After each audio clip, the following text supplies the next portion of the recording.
Hello guys, this is CA Nikita Somani. So welcome to the very next lecture of 11th class bookkeeping and accountancy. So in the previous video we completed with utility of bookkeeping, and now we'll be starting with what is the difference between bookkeeping and accountancy. Now यहाँ पे bookkeeping, यहाँ पे account.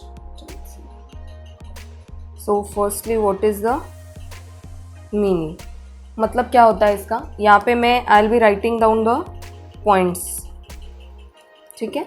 यहाँ पे points लिखेंगे कि हम किस चीज़ का मतलब पढ़ रहे हैं। दैट इज़ फर्स्ट थिंग, तो हमको क्या लिखना है, मीनिंग, कि बुक कीपिंग का मतलब क्या है एंड अकाउंटेंसी का मतलब क्या है। तो बुक कीपिंग का first meaning is what, recording and classifying. Recording and classifying. Book keeping का सिंपल मतलब है हमने सेल्स किया, परचेज किया, एक्सपेंसेस बेयर किए, इनकम हुआ, ओपनिंग स्टॉक, क्लोजिंग स्टॉक, और जो भी बैलेंस शीट के आइटम्स है, असेट्स एंड लाइबिलिटीज़, इसको क्या करना, to record and then classify. Classify का मतलब हमने फर्स्ट वीडियो में देखा था कि ये असेट है या लाइबिलिटी है, ये एक्सपेंस है, ये इनकम है, वॉट एवर, ये ट्रेडिंग अकाउंट में जाएगा, ये P&L अकाउंट में जाएगा, ये कहाँ जाएगा, this is called as classifying. तो book keeping is what, normal record करना और इसको क्लासीफाई करके बराबर अपने जगह पर इसको पुट करना। Then what is the meaning of accountancy, then why this two terms are different, will be seeing the meaning of accountancy no. ये सब है, ये क्या है, ये रिकॉर्डिंग भी है, ये क्लासीफाइंग भी है, दिस इज एनालाइजिंग। ये इंपॉर्टेंट टर्म है इसका, एनालाइज करना,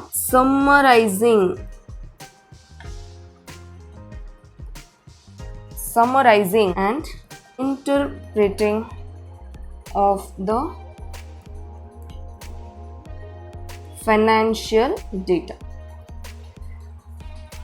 बुक कीपिंग का सिंपल मतलब क्या था, सिर्फ रिकॉर्ड करना, क्लासीफाई करना, that's it. Accountancy means what, it is a wider term.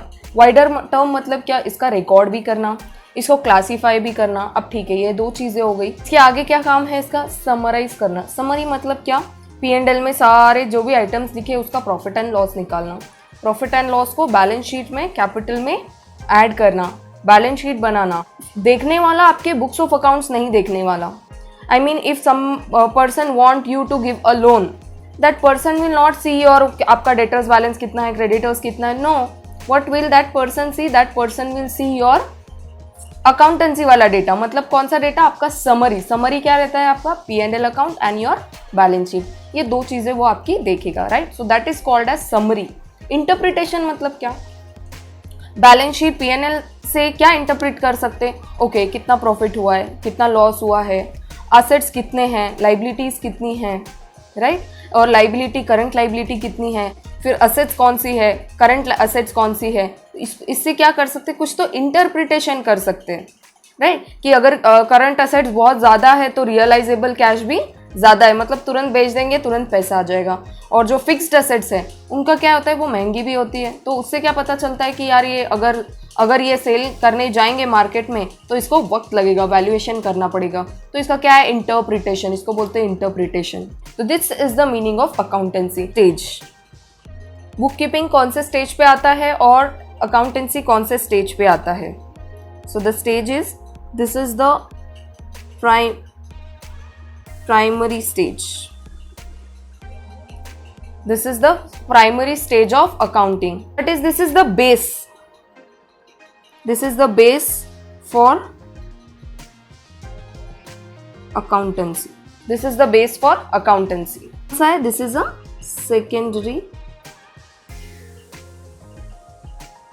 secondary stage of analysis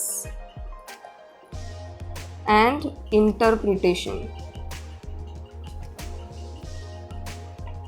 secondary stage of analysis and interpretation. क्या करेंगे आप, बुक्स बनाएंगे, बुक से क्या, लेजर पोस्टिंग करेंगे, लेजर पोस्टिंग से आप ट्रायल बैलेंस बनाएंगे, ट्रायल बैलेंस से देन फाइनल अकाउंट्स बनाएंगे। सो अकाउंटेंसी क्या है, this is the secondary stage. और सेकेंडरी स्टेज भी कौन सा, इसका एनालिसिस एंड इंटरप्रिटेशन पार्ट, जो हमने अभी ऊपर मीनिंग में डिस्कस किया। थर्ड इसका objective, what is the objective of book keeping and what is the objective of accounting, क्यों करते हैं इसको, राइट? ऑब्जेक्टिव क्या है इसका? Record of all transactions in proper and systematic manner, proper and systematic manner, सारे transactions को बहुत अच्छे से बुक्स में रिकॉर्ड करना, this is the objective of book keeping. हमने प्रीवियस वीडियो में देखा था ऑब्जेक्टिव का क्या मतलब होता है। कोई बिजनेस स्टार्ट करता है तो उसका बिजनेस का स्टार्ट करने का पर्पस क्या है, what is the objective? To earn profit. तो बुक कीपिंग का ऑब्जेक्टिव क्या है? To record all the transactions. और फिर अकाउंटेंसी का ऑब्जेक्टिव क्या रहेगा? What is the objective of accountancy? Prepare financial statements, financial statements बनाना and further communicate the information to relevant authorities. Relevant authorities मतलब कौन? फाइनेंशियल्स किसको किसको देंगे? जो भी ओनर्स रहेंगे, डायरेक्टर्स रहेंगे, वो इससे क्या करेंगे? डिसीजन मेकिंग करेंगे। हमने देखा था इन्वेस्टर्स इसका क्या करेंगे? इन्वेस्ट करना या नहीं करना। लेंडर्स इसका क्या करेंगे? इनको पैसे लेंड करना या नहीं करना। गवर्नमेंट इसका क्या करेगी? टैक्स लाइबिलिटी कितनी आएगी ये निकालने के लिए हमने पॉइंट्स पढ़े थे ना, यूटिलिटी ऑफ बुक कीपिंग। तो यूटिलिटी ऑफ फाइनेंशियल स्टेटमेंट्स क्या रहेगा? यही सब रहेगा। जो भी प्रॉफिट एंड लॉस और बैलेंस शीट देखने के बाद उनका ये क्या डिसीजन मेकिंग रहेगा, ये रिलेवेंट अथॉरिटीज को इनको ये देंगे। प्रिपेयर फाइनेंशियल स्टेटमेंट्स और दूसरा क्या? Further communicate the information to relevant authorities, right? This is the objective of accountancy. Next, responsibility. Responsibility book keeping कौन बनाएगा? और जो अकाउंटेंसी है मतलब जो सारे बुक्स हमको समराइज वगैरह वगैरह करने वाले, ये किसकी रेस्पॉन्सिबिलिटी है? नाउ ये this is the responsibility of junior staff. जो भी अकाउंटेंट्स रहेंगे वो क्या काम करेंगे? जो भी सेल्स हुआ, परचेज हुआ, एक्सपेंस हुए, वॉट एवर इट इज, सारे ट्रांजैक्शंस को एक जगह रिकॉर्ड करने का काम जूनियर स्टाफ करेगा। और जो फिर फाइनेंशियल स्टेटमेंट्स बनाने हैं, that is P&L account and balance sheet, cash flow statement, ये कौन बनाएगा? Obviously senior staff. ये कौन बनाएगा? सीनियर स्टाफ, जिसको काफी ज्यादा एक्सपीरियंस है, right? What is the outcomes? इसका आउटकम क्या क्या है? बुक कीपिंग कहां से बनेगा? ये जर्नल और लेजर कि जर्नल एंट्री सारे पास किए, फिर उससे लेजर पोस्टिंग किया, बैलेंसेस निकाले, है ना, debtors balance, creditors balance, accounts close करेंगे, उसको क्या बोलेंगे? Book keeping. दिस इज, इसका आउटकम रहेगा profit and loss account and balance sheet, profit and loss account and balance sheet. So that is a wider term, do you get that? अच्छा, इसका period क्या रहेगा? पीरियड कैसा होता है? Journal entries, journal entries तो रोज पास होगी ना। सेल्स हुआ, एंट्री पोस्ट करो, परचेज हुआ, एंट्री पोस्ट करो, कुछ एक्सपेंस हुआ, एंट्री पोस्ट करो, इनकम कुछ हुआ, डायरेक्ट या इनडायरेक्ट इनकम कुछ हुआ, उसकी एंट्री पोस्ट करो, कुछ असेट परचेज की, उसकी एंट्री पोस्ट करो। तो ये क्या है? This is the day to day activity, this is the day to day activity. और ये कब बनाएंगे हम? P&L और balance sheet will prepare this for, हमको क्या करेंगे? डे टू डे एक्टिविटी के डिटेल्स देंगे। ये सारे डिटेल्स हमको कहाँ मिलेंगे? बुक कीपिंग से। और अकाउंटेंसी के कौन से डिटेल्स मिलेंगे अकाउंटेंसी से? Will get the details of entire year details. जो P&L और बैलेंस शीट बनेगा ना, उसमें सारा कुछ रहेगा, जितना भी पूरे साल में सब कुछ हुआ है, सारा का सारा P&L और बैलेंस शीट में हमको इंफॉर्मेशन मिल जाएगी। तो this is called as entire year details, right? Analysis. Analysis मतलब बुक कीपिंग को कुछ एनालिसिस लगेगा क्या? No, it does not require analysis. इसका कोई एनालिसिस से कोई मतलब नहीं है, एंट्री पोस्ट करना है बस। तो एंट्री पोस्ट करने में कोई एनालिसिस कुछ नहीं लगता है, सीधा सेल्स हुआ एंट्री पोस्ट करो, दैट्स इट। इसमें एनालिसिस का कोई रोल नहीं है। बट ये हम किसके लिए यूज करते हैं, ये डेटा ही हमको एनालिसिस एंड इंटरप्रिटेशन के लिए यूज होता है। एनालिसिस और इंटरप्रिटेशन के लिए ही अकाउंटेंसी का डेटा है, that is P&L and balance sheet. और इसका क्या बनता है फिर, रिपोर्ट। इसका क्या बनता है, रिपोर्ट, डिसीजन मेकिंग। अच्छा, इसका कुछ मतलब है क्या, बुक कीपिंग से कोई डिसीजन मेकिंग हो सकता है क्या? Is it possible to make the decisions on the basis of book keeping? No, can not take decision,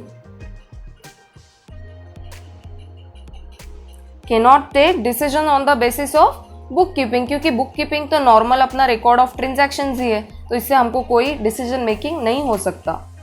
depending upon this, depending upon data provided by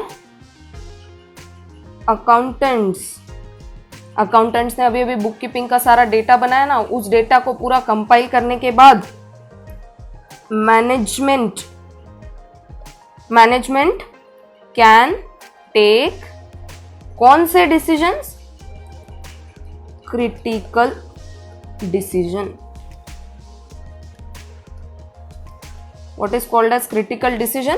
कुछ भी बड़ा, कितना भी बड़ा डिसीजन हो, फाइनेंशियल स्टेटमेंट से आप अपना डिसीजन ले सकते हो। फाइनेंशियल स्टेटमेंट्स मतलब क्या, your P&L and your balance sheet. यहां से आप आपके फाइनेंशियल डिसीजन कौन ले सकता है, मैनेजमेंट। ये देखो, management can take the critical decisions. Skills required. अच्छा, स्किल्स क्या लगेगी, कोई भी अकाउंटेंट जर्नल एंट्री का काम तो कर ही सकता है। If he knows the basics of accountancy है तो other skills are not required. कोई स्किल्स रिक्वायर्ड जरूरी नहीं है, नॉट रिक्वायर्ड। बट जो अकाउंटेंसी के लिए कौन से स्किल्स रिक्वायर्ड है, हमने ऊपर पढ़ा, एनालिसिस करते हैं, राइट, इंटरप्रिटेशन करते हैं, तो इसके लिए कौन से स्किल्स चाहिए रहेंगे, एनालिटिकल स्किल्स। तो इसको क्या बोलेंगे, एनालिटिकल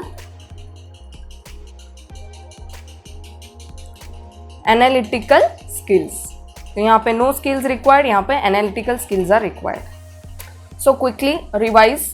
तो यहाँ पर भी देखो, मीनिंग, रिकॉर्ड, क्लासीफाई। यहाँ पर record, classify, summarise, analyse, interpret. Stage में this is the primary stage, this is the apart from primary it includes the secondary stage. यहाँ पर ऊपर देखा ना हमने, रिकॉर्ड एंड क्लासीफाई यहाँ पर भी आया, रिकॉर्ड एंड क्लासीफाई यहाँ पर भी आया।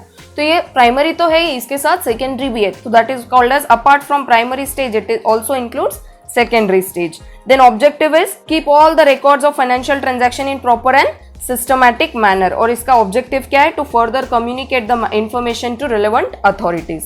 Then what is the responsibility, junior staff, senior staff. Outcomes क्या है इसका, journal and ledger, और इसका P&L and balance sheet. Period is day to day details and this is for the entire year. Analysis क्या रहेगा इसका, it does not require any analysis, and इसको क्या लगेगा, analyze and interpret the data and compile them into reports. फिर decision making cannot take any decision, management cannot take any decisions, और यहाँ पे क्या, depending upon the data provided by accountants, management can take critical decisions. Management can take critical decisions. Skills required, not required any skills, कोई analytical skills की जरूरत नहीं है, और यहाँ पर रिक्वायर्स एनालिटिकल स्किल्स क्योंकि एनालिसिस लगता है। मीनिंग ऑफ अकाउंटेंसी, अभी बुक कीपिंग हो गया पूरा, अब accountancy. What is accountancy? Book keeping is a part of accounting. ये ना अकाउंटेंसी वाइडर टर्म है, बुक कीपिंग इसका पार्ट है। बुक कीपिंग क्या है, it is the primary stage, हमने ऊपर भी देखा, book keeping is primary stage, accounting is a part of accountancy. Accounting करना मतलब क्या है, ये book keeping, recording of all transactions, blah blah blah, ये सारी जो भी चीजें ऊपर हमने पढ़ी, this is called as accounting is a part of accountancy, मतलब book keeping is a part of accountancy.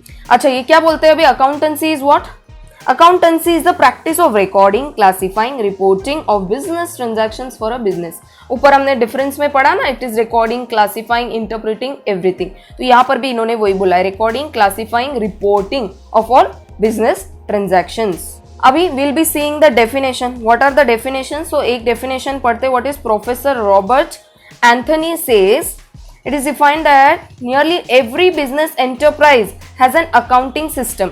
सबका एक कोई ना कोई अकाउंटिंग सिस्टम होता ही है। Every business has the accounting system. क्या होता है वो अकाउंटिंग सिस्टम?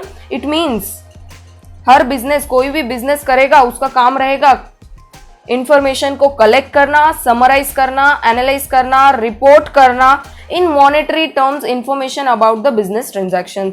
जो भी बिजनेस ट्रांजैक्शंस होंगे उस कलेक्ट करना, समराइज करना, रिकॉर्ड करना, इंटरप्रेट करना, एनालाइज करना, this is called as accountancy. So this definition is very crisp. Professor Robert Anthony, you can use the definition everywhere. Acting, summarising, analyse सब आ गया इसमें, so you can use this definition. आता नहीं है, क्या बोलता है? एक entire body of theory and process of accounting, this is given by Kohler. If you think that this definition is okay, then you can use this definition. But the second one is more beautiful definition, right? It covers everything. अच्छा, अब we are moving into, अभी तक हमने क्या पढ़ा? पूरा theory है, accountancy क्या होता है, बुक कीपिंग क्या होता है, recording, transaction, interpreting, analysing, primary stage, secondary stage, whatever, ये सारी चीजें हमने पढ़ी। अब we are stepping into the important part of accountancy. What all are the different terms are used in the accountancy? तो क्या है? Methods of accounting system. कौन कौन से मेथड्स होते हैं? देखो वहां पे 3 मेथड्स है। Cash basis. कैश मतलब क्या समझ में आता है? वर्ड से ही समझ में आता है, कोई भी ट्रांजैक्शन हो, कोई भी ट्रांजैक्शन हो, अगर उसमें कैश इन्वॉल्व है, मतलब कैश आया या गया, तो ही उसका क्या होगा? रिकॉर्ड मेंटेन होगा। रिकॉर्ड मेंटेन होगा, उसको क्या बोलते हैं? Cash basis. चलो पढ़ते हैं, क्या बोलते हैं वो यहाँ पे? Basis of accounting, actual cash receives, actual cash payments are recorded. देखो यहाँ पे एग्जाम्पल दिया हुआ है। यहाँ पे क्या बोला है उन्होंने? एनी इनकम रिसीव्ड, मतलब किसी को आपको पैसे देने थे, आने के बाद, पैसे आने के बाद आप उसको रिकॉर्ड करोगे, that is called as cash basis. दूसरा एक्सपेंस पेड, मैंने पे किया कुछ, एक्चुअल कैश मेरे हाथ से गई, that is called as cash basis, उसको भी मैं record. Who follows this method of accounting? See यहाँ पे बोला है method of accountancy is usually followed by professional. कौन कौन? Doctors, lawyers, chartered accountants. अगर आप फ्यूचर में सोच रहे हो कि आप चार्टर्ड अकाउंटेंट बनोगे तो आपको कैश बेसिस पे आपका जो बुक्स है वो मेंटेन करना पड़ेगा, right? So doctors, lawyers, chartered accountant and non profit organisations. अरे लोग क्या करते हैं? अपना कैश बेसिस पे बुक्स को मेंटेन करते हैं। What next? What is accrual and mercantile basis? क्या होता है इसका मतलब? इसका मतलब ये होता है, भले आपका जो रेवेन्यू है, रेवेन्यू मतलब आपका जो इनकम है, रिसीव्ड और not, but has been earned or accrued during the accounting period, expenses incurred whether paid और नॉट। एक्सपेंसेस इनकर हो गए ना, कोई सपोज ये आप हो, ठीक है, और ये एक लड़का है, ठीक है, ये एक्स है, आप इसकी कोई सर्विस ले रहे हो, इसको ना एक्सपेंस पे करना पड़ेगा, you have to pay him something, but ये बोलता है देखो मेरा सर्विस का रेट है 2000 रुपया, ये इनकम एक्रिव हो गया ना। एक्रिव का मतलब ये मुझे पेएबल है ना अभी, बस इसको रिकॉर्ड कर दो, पेड और नॉट, पे हुआ हो या ना हुआ हो। और इनकम के बारे में क्या बोला है इन्होंने? रिसीव्ड और नॉट। एक्सपेंस पे हुआ हो या ना हुआ हो, इनकम रिसीव हुआ हो या ना हुआ हो, एक्रूअल सिस्टम में क्या करेंगे? दोनों ही चीजों को बुक्स में रिकॉर्ड कर देंगे, आइदर पे हुआ हो या विच एवर इज अर्लियर, जो भी पहले हुआ, पेमेंट हुआ रिकॉर्ड, एक्रिव हो गया रिकॉर्ड। सी यहाँ पर बोला है any income earned whether received और नॉट, और any expense incurred whether paid और not. Example, that is called as what? That is called as accrual और मर्केंटाइल बेसिस। मिक्स्ड और हाइब्रिड बेसिस। अब इसमें क्या होता है? वन स्टोरी, मिक्स्ड पढ़ने के लिए एक स्टोरी है, ऐसे समझ में नहीं आएगा ना, इसीलिए देखो, दिस इज अ बिजनेसमैन, ये एक बिजनेसमैन है, सपोज इसका नाम हम रख देते हैं एक्स, ठीक है, दिस इज अ बिजनेसमैन। अच्छा, इसने ना बिजनेस स्टार्ट करने के बाद कुछ एक्सपेंसेस हो गए, अभी तक पे नहीं किए। एक्सपेंस पे किए क्या? नो, एक्सपेंस पे नहीं किए, बट क्या हो गया, ये एक्सपेंस इनकर हो गए। तो एक्स को पता है कि ये एक्सपेंसेस मुझे बेयर करने ही करने हैं, तो एक्सपेंसेस को हम जनरली एक्रूअल बेसिस पे रिकॉर्ड करेंगे, मतलब वेदर पेड और नॉट। एक्रू हो गए ना, इसको हम क्या कर देंगे, इसको रिकॉर्ड कर देंगे, इसको रिकॉर्ड करेंगे। What about income? अच्छा, ये एक्सपेंसेस वाला पार्ट हो गया ना। What about income? सपोज मुझे इनकम है, ये बिजनेसमैन है ना, इस इंसान से इस इंसान को रिसीवेबल एक इनकम है, बट अभी तक रिसीव नहीं हुई है। रिसीव हुई क्या? नो। तो इसलिए ये क्या बोलते हैं ना, ये इनकम जो है ना, ये इनकम, ये जब रिसीव होगी तभी इसको हम रिकॉर्ड करेंगे। ऐसा क्यों? जो पर्सन है इसने ये इनकम पेमेंट करने से मना कर दिया, तो मैंने तो मेरे बुक्स में रिकॉर्ड कर लिया इनकम। अब क्या, तो वो फालतू में इनकम दिख रहा है ना, लोगों को दिख रहा है okay receivable receivable receivable, people are thinking that इतना अमाउंट रिसीवेबल है, बट एक्चुअल में है ही नहीं, ये इंसान देने ही नहीं वाला है। सिस्टम क्या बोलता है, मिक्स्ड हाइब्रिड सिस्टम क्या बोलता है, इनकम को जब रिसीव होगी ना तभी रिकॉर्ड करना, और एक्सपेंस एक्रू हो गया ना, as soon as accrued record. Expense तो भरना ही है, क्योंकि ना पैसे देने होते हैं ना तो लेने वाले एकदम तुरंत आ जाते हैं, बट किसी को रिसीवेबल, हमको अगर किसी से रिसीवेबल होता है ना तो हमको थोड़ा झिझक होती है, इसको रिकॉर्ड करें या ना करें। एक्सपेंस को क्या बोलेंगे, एक्सपेंस पेड और नॉट, इसको रिकॉर्ड कर देंगे, और इनकम को ओनली रिसीव्ड बेसिस पे। Combination of cash and accrual basis, तो इसमें क्या बोला है, मिक्स्ड बेसिस लेते हैं। किस चीज के लिए? अब देखो, रेवेन्यूज एंड असेट्स, मतलब कोई इनकम हो रही है, कोई असेट है, तो उसको हम रिकॉर्ड कौन से बेसिस पे करते हैं, कैश बेसिस पे। और जो एक्सपेंसेस होते हैं, उसको क्या करते हैं, generally record on accrual basis. Accrual मतलब पेड और नॉट, रिकॉर्ड कर देंगे उसको। इसको हम जनरली क्या बोलते हैं, प्रूडेंस, कॉन्सेप्ट ऑफ प्रूडेंस। क्या बोलते हैं कि इनकम को तुरंत रिकॉर्ड नहीं करेंगे बट एक्सपेंस को तुरंत रिकॉर्ड कर देंगे, तो that is called as prudence, concept of prudence. एक और कॉन्सेप्ट को डिस्कस करते हैं, what are the characteristics of accounting information. देखो कैरेक्टरिस्टिक्स कैसे, रिलायबिलिटी, रिलायबल इंफॉर्मेशन, रेलिवेंस, कुछ तो भी अड़म धड़म नहीं होनी चाहिए, रिलेवेंट इंफॉर्मेशन नहीं होनी चाहिए, रेलिवेंट इंफॉर्मेशन होनी चाहिए जिससे किसी का डिसीजन मेकिंग हो पाए। इट शुड बी अंडरस्टैंडेबल, है ना, लार्ज नंबर ऑफ पीपल को ये अंडरस्टैंडेबल इंफॉर्मेशन होनी चाहिए। And what, कंपैरेबिलिटी। कंपैरेबिलिटी का हमने पढ़ा था ना एक, कि इसको कंपेयर किससे करते हैं, जो करंट ईयर का हमारा प्रॉफिट एंड लॉस या बैलेंस शीट है उसको प्रीवियस ईयर के बैलेंस शीट और P&L से कंपेयर करना, और दूसरा और किससे कंपेयर करना, सिमिलर लाइन ऑफ किसी का बिजनेस है। मतलब हमने एक एग्जाम्पल देखा था जिसमें एक एक्स था, वाई था, और वाई का जो सिमिलर बिजनेस था, फिर एक्स क्या करता है, वाई के सिमिलर बिजनेस से अपना बिजनेस का फाइनेंशियल स्टेटमेंट्स को कंपेयर करेगा, बराबर चल रहा है या नहीं, अकॉर्डिंग टू जितना जैसा वाई का चल रहा है वैसा मेरा बिजनेस चल रहा है कि नहीं। अगर वैसा चल रहा है तो मैं सही लाइंस पे चल रहा हूं, दैट इज कॉल्ड एज कंपैरेबिलिटी। देखो इसमें क्या बोला है, रिलायबिलिटी। रिलायबिलिटी क्या है, this is one of the primary qualities. मतलब रिलायबिलिटी, किसी का रिलायबिलिटी का मतलब क्या होता है कि मैंने जब किसी के फाइनेंशियल स्टेटमेंट्स पढ़ने के बाद मुझे विश्वास होना चाहिए कि ये जो इंफॉर्मेशन है ये करेक्ट है और ये मेरे डिसीजन मेकिंग में मुझे काम में आएगा। So that is called as reliability of information. इसीलिए क्या बोला है, जो रिलेवेंस एंड रिलायबिलिटी है इसको क्या बोला है, प्राइमरी क्वालिटीज है two. These are the two primary qualities of accountancy. यहाँ पे information useful for decision making, सबसे बड़ा पॉइंट होता है अकाउंटेंसी का कि इससे डिसीजन मेकिंग करते आना चाहिए, that is called as reliability. अगर मैं डिसीजन मेकिंग ना कर पाऊँ तो मेरे लिए वो रिलायबल इन फाइनेंशियल स्टेटमेंट्स नहीं है। तो वो क्या करते हैं, to form judgements about earning potential financial position of business firm, कि ये कितना अर्न कर सकते हैं, है ना। अगर मैं इन्वेस्ट करूंगी कोई कंपनी में तो मैं बोलूंगी ना मेरा डिसीजन मेकिंग किस पर डिपेंड करेगा, ये अर्निंग कैपेबिलिटी है क्या इनके फ्यूचर में, are this people well settled, ये इनका गोइंग कंसर्न रहेगा क्या बाद में, ये इतना ही प्रॉफिट फ्यूचर में भी कमा पाएंगे कि नहीं कमा पाएंगे, इसको क्या बोलते हैं, रिलायबिलिटी। अब देखो प्लांट एंड मशीनरी अगर रहेगी ना ये लेस रिलायबल रहेगी, क्यों, इन सर्टन इन्फॉर्मेशन।